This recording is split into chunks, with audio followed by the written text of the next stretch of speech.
Hello Libra, Sun, Moon Rising, and Venus Signs. Kamusta po kayo? Sana po'y nasa mabuti kayong kalagayan. Welcome back po sa Star Tarot. At kung bago kayo rito, welcome din po kayo. Please subscribe, like, share my videos, and leave me a comment kung naka-resonate kayo. Wow, Libra, first card ninyo, ang ganda oh. Double eight, abundance, no, is coming your way. At alam mo, yung number eight resonates with material and financial success, no.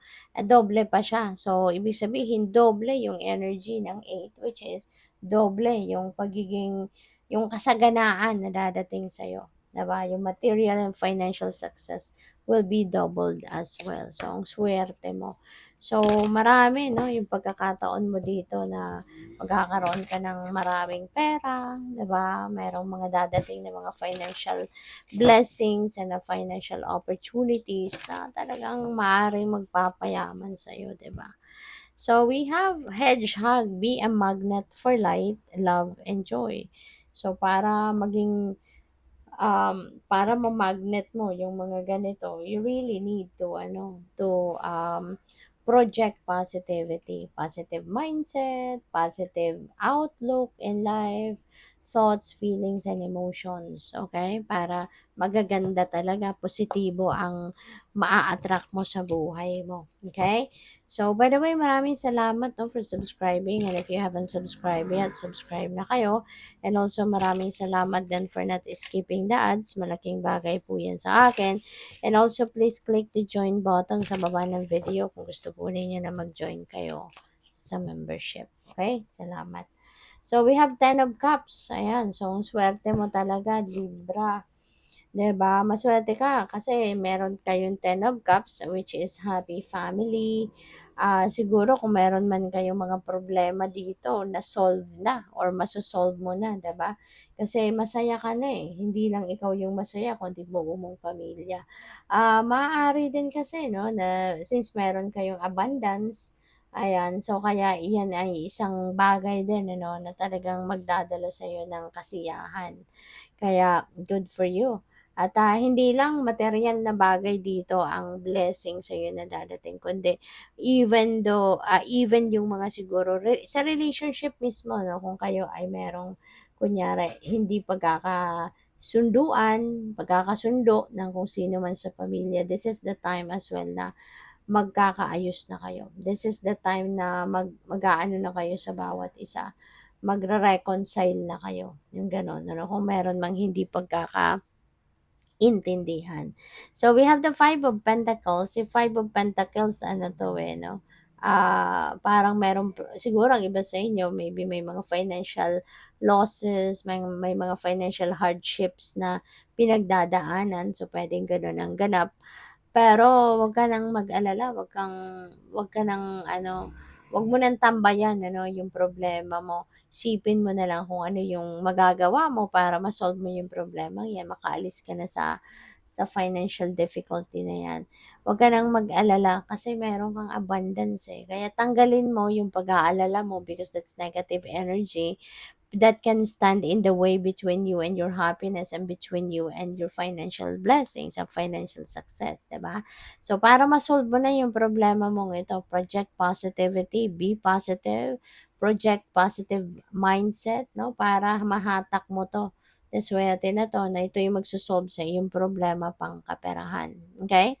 So, we also have the Ten of Wands. Si Ten of Wands burden, ano, kung nakikita ninyo yan, dami niyang lugs na bit-bit 'no, sa balikat niya. Pero siya hinang-hina na, nakatiklop na yung mga tuhod niya kasi bigat na siya. So, this could be, since katabi niya yung Five of Pentacles, so maaaring super heavy yung problema sa pera ng iba sa inyo, 'no, Libra.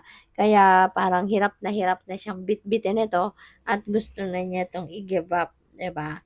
So, yun. So, laban lang, no? Kapit lang, laban lang, instead of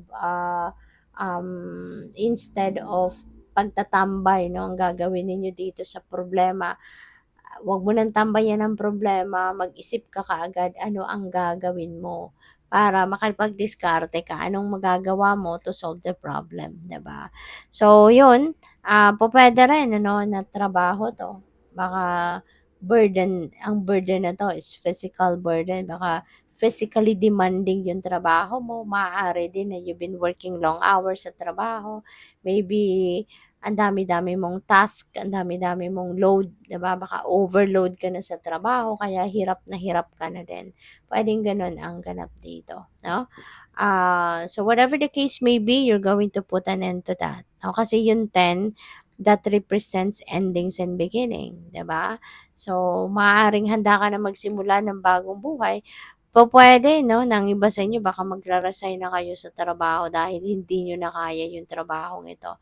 Kasi maaari din na baka kayo nagko-complain na kailangan ninyo ng tulong, kailangan ninyo assistance dito, pero baka hindi kayo pinapakinggan ano. Kaya maaaring ang iba sa inyo magra-resign na lang kayo kasi maybe it's taking a toll on you na.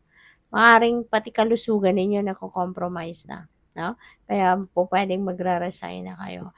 So, we have 10-10, okay? 10 of cups and we have 10 of wands, and this is a very powerful number, that is a angel number 1010. So, napaka-ano niya, napaka-powerful niyan. So, I suggest tignan po ninyo ang ibig sabihin ng angel number 1010. You can search that on Google or you can search that on here on YouTube. Ang dami na nag-explain ng mga number meanings diyan, okay? Ace of Wands is a new beginning, 'di ba? May mga ending dito. So, mayroon siyempre magsisimula.